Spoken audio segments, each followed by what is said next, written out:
आपण मगाशी पाहिलं होतं तेव्हा महाप्रसाद तयार होत होता. श्रोत्यांना मोठं समजलं पाहिजे. नमस्कार सर्वजण, कसे आहात? अगदी खुश ना? तर कसं होतं आपल्याला पेनमध्ये ना हे दोन म्हणजे या थंडीच्या दिवसामध्ये ना दोन सण जे असतात तर ते आपण नेहमी तिथे म्हणजे तुम्हाला मी दाखवत असतो. एक म्हणजे आपला पेन फेस्टिवल आणि दुसरं म्हणजे परमानंद आश्रम. श्री सद्गुरू परमहंस परमानंद महाराज यांचा समाधी महोत्सव वर्ष 53. आपण दरवर्षी दाखवतो, म्हणजे गेली 3 वर्ष सारखं दाखवतो, परंतु गेल्या वर्षी मला फक्त काही अडचणीमुळे दाखवायला भेटलेलं नाही. तेव्हा आता आपल्याला जायचं आहे श्री क्षेत्र दादर. आता दादर म्हटलं कुठलं तर मुंबई दादर नाही, तर आपल्या रायगडमधील दादर, पेण रायगड दादर, म्हणजे रायगड जिल्ह्यातील पेण तालुक्यातील दादर. 7 दिवस हा सप्ताह चालू असतो. तुम्हाला आजचा व्हिडिओ जो आहे ना तर तो आमंत्रणासाठी आहे. तेव्हा तुम्हाला मी खरं सांगतो की तुम्हाला जर यायचं असेल तर तुम्हाला सांगतो मी की हा जो सप्ताह आहे ना तर तो आपल्या येत्या रविवारपर्यंत आहे, म्हणजे 14 तारखेपर्यंत. तुम्हाला जर या 7 दिवस जर जमलं नाही आहे तर तुम्ही शेवटचे जे 2 दिवस आहेत तर त्या दिवशी नक्की देऊ शकता. जाऊया आपण आता परमानंद आश्रम दादर. आपण समोर बघतो ना त्या नंदनवनात आपण आता पोहोचलेलो आहोत आणि खरोखर सांगतो की गेली 1 वर्षाचा माझा गॅप पडला, परंतु आज देखील मनाला भावतंय. पण असू द्या, यावेळी का होईना महाराजांनी आपल्याला संधी दिलेली आहे आणि छान वाटतं जरा. आज जाऊया आपण माऊलीचे दर्शन करून घेऊया आणि नंतर बाजूला रामकथा आहे ती ऐकून घेऊया.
तुम्ही परमानंद आश्रममध्ये नक्कीच या आणि तुम्हाला सांगतो की आपल्या अध्यात्माबरोबर आपला महाप्रसाद देखील ग्रहण करा. म्हणजे कसं होतं की बघा आता चारी बाजूला सुंदर निसर्ग आणि आपल्या माऊलीची माया आणि त्याच्यामध्ये असणारा हा महाप्रसाद, म्हणजे कसं सगळं वातावरण एकदम सात्विक.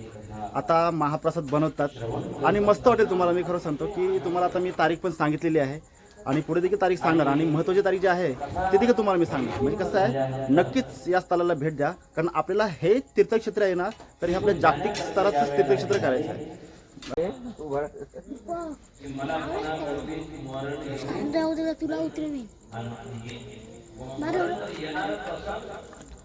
श्रोत्यांना मोठं समजलं पाहिजे. काही असं नसतं की श्रोता म्हणजे जाऊ द्या, काही समजत नाही.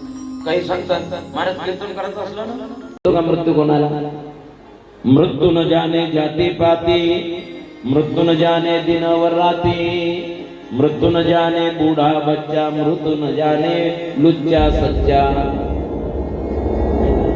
मृत्यू न जाने ब्रह्मज्ञानी. ब्रह्मज्ञानी जरी असला तरी अटळ आहे. त्याला वाटलं की नर आणि मानवाकडून माझा मृत्यू येणार नाही, पण परमात्म्याने नररूप धारण करून त्याचा अंत करण्याच्या हेतू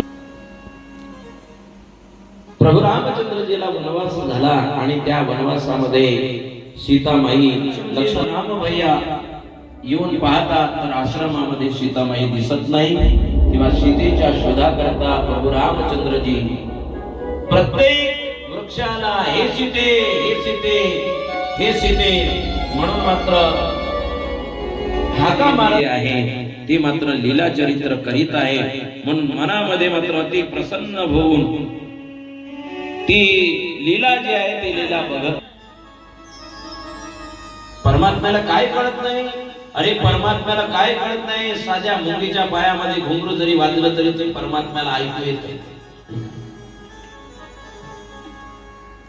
तो काय बहिरा श्री स्वामी परमानंद महाराज समाधी महोत्सव.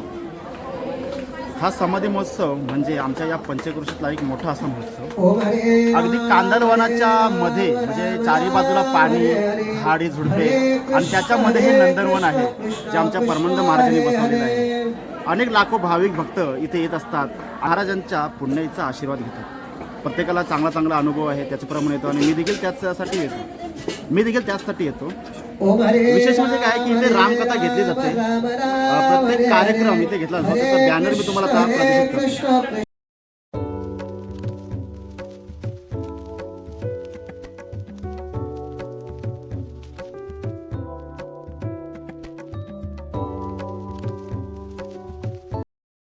तर तुम्ही पाहिला आहे ना, गेली 2 वर्ष मी सातत्याने 3 वर्ष सातत्याने इथला कार्यक्रम मी शूट करतोय. फक्त गेल्या वर्षी मला जमलं नाही, तरी ती काय आहे त्याची झलक जरा बघूया आणि नंतर तुम्ही ठरवूया. हा येतो 2 मिनिट.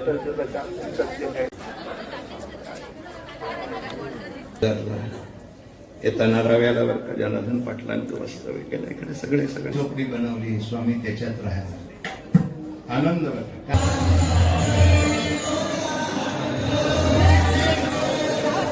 भाविकांसाठी महाप्रसाद शिजवण्याचं कार्य चालू आहे. आपल्या महिला वर्गाची उपस्थिती.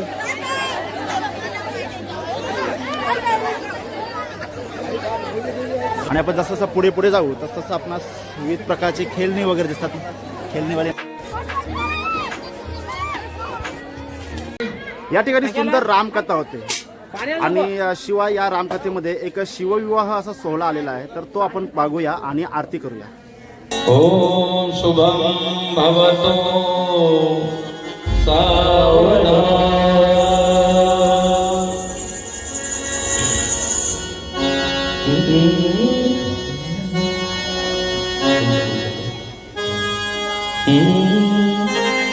स्वस्ति श्री गणनायकं गजमुखं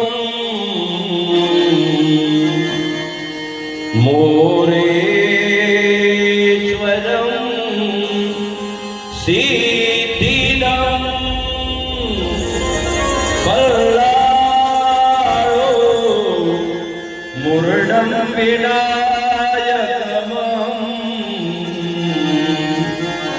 चिन्तामणि स्तेवरं देव्यान्द्रे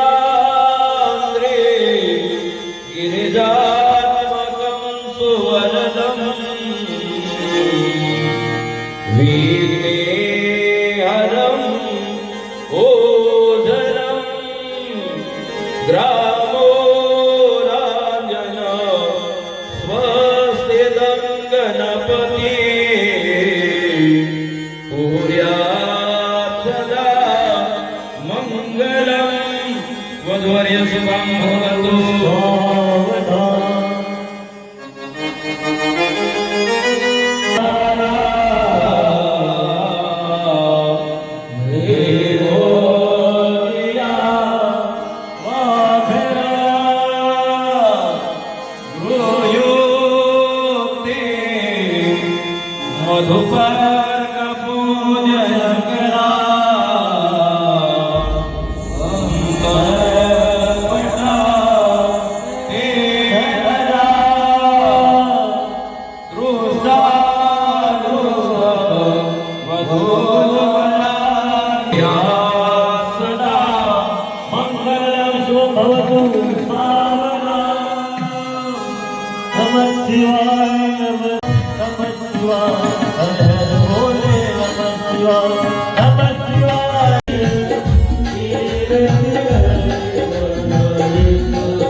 आपण मगाशी पाहिलं होतं तेव्हा महाप्रसाद तयार होत होता.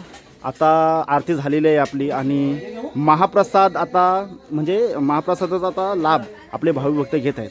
तरी काही स्वयंसेवक आहेत त्यांची तयारी फार मोठी असते. आपण बघू शकतो बरेचसे स्वयंसेवक असे देखील आहेत की अगदी 7 दिवस अगदी निस्वार्थ अशी सेवा करत असतात. खरोखर सांगू त्यांचं प्रेम बघून एक भारी वाटतं की साक्षात परमानंद महाराज आज आपल्यासाठी म्हणजे महाप्रसाद देत आहेत असं वाटतं, असं साक्षात्कार होतो. थंडीचं वातावरण आणि रामकथा ही फार अशी अनुभवली आहे आणि या अशा आनंदीमय वातावरण अशा भक्तिमय वातावरणात घेतलेला हा महाप्रसाद. जरा बघूया आपण महाप्रसादाची झलक.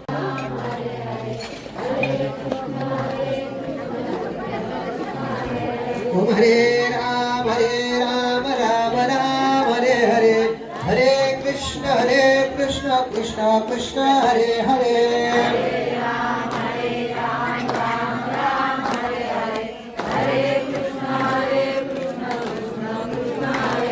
ओम हरे राम राम राम हरे हरे, हरे कृष्ण कृष्ण कृष्ण हरे हरे.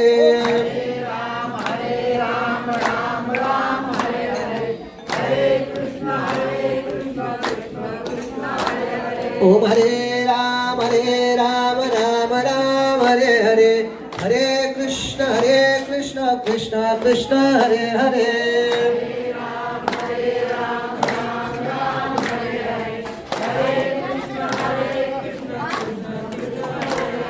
श्री कृष्ण गोविंद हरे मुरारे, हे नाथ नारायण वासुदेवा.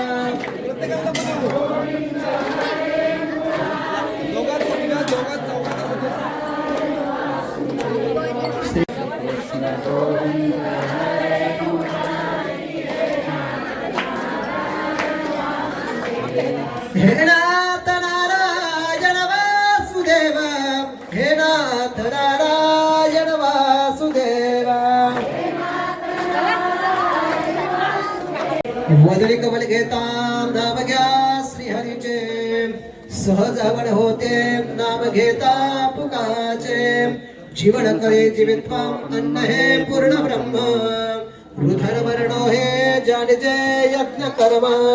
चरित्रे गुरुजी करा कुळदीप सज्ञान रासे, नमस्कार स्वामी परमानंदासे. पुंडलिकावरदे हर विठ्ठल श्री ज्ञानदेव तुकाराम, सद्गुरु स्वामी परमानंदजी महाराज की जय. आपण आता पाहिलं तर उत्कृष्ट असे श्लोक घेऊन आपल्या भोजनाची सुरुवात केली आहे. प्रत्येक वेळी भोजनावर म्हणजे श्लोक घेऊन आपले भोजन ग्रहण करायचं अशा आपल्या संस्कृतीत लिहिलेलं आहे आणि ती अनुभूती आपल्याला दिसते. कसं होतं की संतांच्या सोबत आपल्याला जेवणाचा लाभ मिळतो. तेव्हा तुम्हाला मी सांगतो की 7 डिसेंबर 2025 रोजी हा आपला सोहळा चालू झालेला आहे आणि तो आहे 14 डिसेंबर 2025. रामकथा ही दररोज संध्याकाळी 7:30 वाजता आयोजित केली जाते आणि आपली भोजन जे असतो तो 9:30 नंतर असतो. शिवाय तुम्हाला हे पण सांगतो की तुम्ही आता म्हणजे गेली 2 वर्षाचे कार्यक्रम झलक तर पाहिलेच आहे.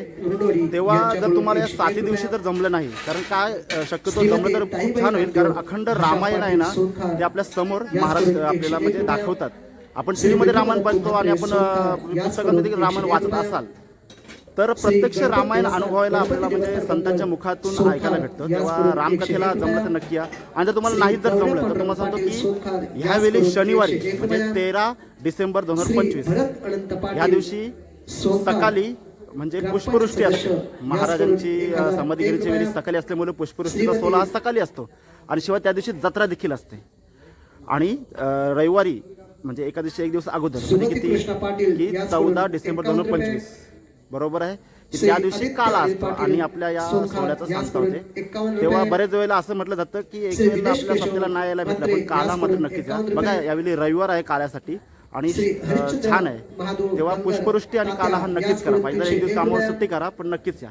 सानिका हा व्हिडिओ चित्रशाळा तुम्हाला कळवे छान म्हणजे याचकडून एक 101 आनंदासाठी म्हणजे एक आमंत्रणासाठी हा व्हिडिओ पोस्ट करते. आजचा तुम्ही दिवस बघा आणि कॅलेंडरमध्ये बघा आणि आपल्या कार्यक्रमाचे नियोजन करा. श्री तेव्हा रघुनाथ हा व्हिडिओ गोपाल कसा वाटला मला पाटील, कमेंट वाली नक्कीच कळवा. याचकडून व्हिडिओ आवडल्यास लाईक करा, श्री शेअर लष्कर करा, बालाजी आपल्या चॅनल गोपाल सबस्क्राईब जोहे करा. याचकडून व्हिडिओ अजून 101 संपलेला रुपये, नाही कारण अजून श्री पुढे जेव्हा रवींद्र व्हिडिओ येतील ना पाटील त्याच्यामध्ये जोहे जे 7 दिवस याचकडून जे 1000 7 दिवस रुपये, म्हणजे जेवढे काही जमलं तेवढे श्री दिवस गणेश आशा आपण गोपाल कार्यक्रम दाखवू याचकडून आणि 111 आपल्या रुपये, व्हिडिओची देखील सांगता करू. सध्या मी व्हिडिओ संपत नाही.